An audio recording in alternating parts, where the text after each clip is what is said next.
आपण पाहताय महाराष्ट्रातील वेगवान न्यूज चॅनल स्वराज लाईव्ह। शिवसेनेच्या दणक्याने आरोग्य विभागाची उडाली तारंबळ। रोहा येथील उपजिल्हा रुग्णालय येथे महाराष्ट्र शासन आरोग्य विभागाच्या माध्यमातून सुरू करण्यात येत असलेल्या डायलिसिस सेंटरचे उद्घाटन आज दिनांक 5 जुलै 2025 रोजी करण्यात आले। परंतु निमंत्रण पत्रिकेमध्ये जिल्ह्यातील शिवसेना व भारतीय जनता पार्टीच्या मंत्री महोदय, खासदार तसेच आमदार यांची नावे वगळण्यात आली होती। अशा आशयाची पत्रिका सर्वत्र प्रकाशित करण्यात आली। सदर बाब शिवसेना रोहा तालुका प्रमुख ॲडव्होकेट मनोज कुमार शिंदे यांच्या निदर्शनात येताच सदर आरोग्य विभागाच्या अधिकाऱ्यांची झाडाझडती घेत जाब विचारून योग्य ती पत्रिका प्रकाशित करा, अन्यथा कार्यक्रमाचं उद्घाटन हा शिवसेना स्टाईलने करण्यात येईल असे ठणकावून सांगितल्यानंतर सदर पत्रिकेमध्ये बदल करण्यात आला। स्वराज लाईव्हसाठी अजय परदेशी, रोहा। आज पत्रकार परिषदेचा विषय रोह्यामध्ये नवीन सुरू होत असलेले डायलिसिस सेंटर। महाराष्ट्र शासन सार्वजनिक आरोग्य विभागाकडून रोह्यातील आपलं जे काही उपजिल्हा रुग्णालय आहे या रुग्णालयामध्ये डायलिसिस सेंटरचं लोकार्पण सोहळा होता। खरोखर हे आज सरकार, हे गतिमान सरकार आहे। या सरकारचे 3 घटक आहेत, एक शिवसेना, भाजप आणि तिसरा आहे राष्ट्रवादी।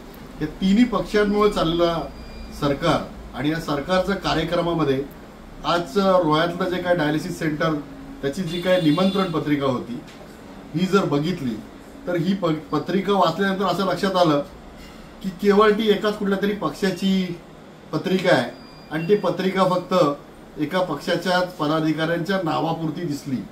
म्हणून कुठेतरी एक शिवसेनेचा तालुका प्रमुख म्हणून, आणि शिवसैनिक हा नेहमीच जागृत असतो आणि जागरूकता दाखवून शिवसेनेच्या या तालुका प्रमुखाने आज पहिल्यांदा अलिबाग सर्जन CS निशिकांत पाटील यांना खडे बोल सुनावून ती पत्रिका बदलायला लावली। याचं जिवंत उदाहरण पहिली पत्रिका तुमच्याकडे असेल, याच्यामध्ये असलेली नावं आणि दुसऱ्या पत्रिकेत असलेली नावं हे जर तुम्ही बघितलं तर याच्यामध्ये कुठंतरी त्यांना काही कारणास्तव बदल करावा लागला। खरं म्हणजे गेले कित्येक वर्ष आपण बघतोय की रोहा तालुक्यातील कुठलाही शासनाचा कार्यक्रम असो, केवळ एकाच पदाधिकाऱ्यांची नावं लावून हे कार्यक्रम रोह्यात होत आहेत। हे खरं म्हणजे हास्यास्पद आहे। कारण सरकार आपण गेले कित्येक वर्ष बघतोय महायुतीचं आहे, महाविकास आघाडीचं आहे, तर त्याच्यामध्ये वेगवेगळे पदाधिकारी असतात। मी सांगितलं की आरोग्य खातं आमचं आहे, पण आम्ही बोलत नाही की आमचे माननीय आरोग्यमंत्री प्रकाशजी आंबेडकर यांचं एकट्याचंच नाव लावायला पाहिजे, पण यासाठी देवेंद्र फडणवीस साहेबांचं नाव या पत्रकीमध्ये असायला पाहिजे होतं। त्याचबरोबर उपमुख्यमंत्री दोन्ही असतील, अजितदादा पवार असतील, आमचे मुख्य नेते एकनाथजी शिंदे असतील। त्याचबरोबर महत्त्वाचा जर विचार करायला गेला, ज्या मतदारसंघामध्ये रोहा तालुका 3 मतदारसंघामध्ये विभागलेला आहे। मी विशेष करून आवर्जून सांगेन 30% रोह्यातील 30% भाग हा श्रीवर्धन मतदारसंघामध्ये येतो आणि 70% लोकांचं प्रतिनिधित्व करणारं रोहा तालुक्यातलं नेतृत्व असेल महेंद्र दळवी आणि दुसरा रविशेठ पाटील। परंतु रोहा तालुक्यातले जे कार्यक्रम होतात ते कुठल्या तरी एका पक्षाधार्जिन सार्वजनिक कार्यक्रम, सरकारचे कार्यक्रम होतात, हे अत्यंत चुकीचं बाब आहे। आणि यापुढे मी सांगतोय, यापुढे जे कार्यक्रम होतील, तर कारण या पत्रिकेवरती तर नाव नाहीच, कारण या पत्रिकेवरती मुख्यमंत्र्यांचं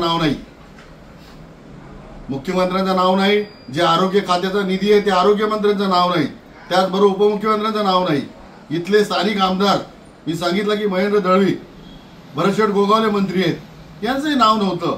त्याचबरोबर रविशेठ पाटील BJPचे खासदार, दुसरे खासदार आपले धैर्यशील दादा पाटील आहेत, यांचंही नाव नव्हतं। या सगळ्यांचा प्रश्न मी जेव्हा विचारले त्यानंतर या आमंत्रण पत्रिकेमध्ये बदल करण्याचा प्रयत्न केला, परंतु हा बदल फक्त पत्रिकेत झालाय।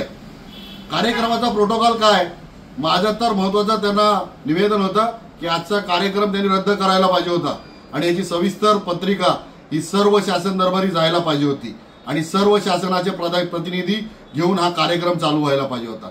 ठीक आहे, एक डायलिसिस सारखं एक खरोखर आवश्यक असणारी अत्यावश्यक सेवा या शासनामार्फत होतोय, ही आनंदाची बाब आहे माझ्यासारख्या कार्यकर्त्याला।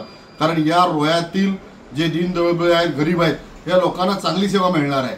परंतु यामध्ये देखील राजकारण करण्याचं जे काम करतायत त्यांनी कुठेतरी इथूनच शिकायला पाहिजे असं माझं त्यांना नम्र प्रतिपादन आहे।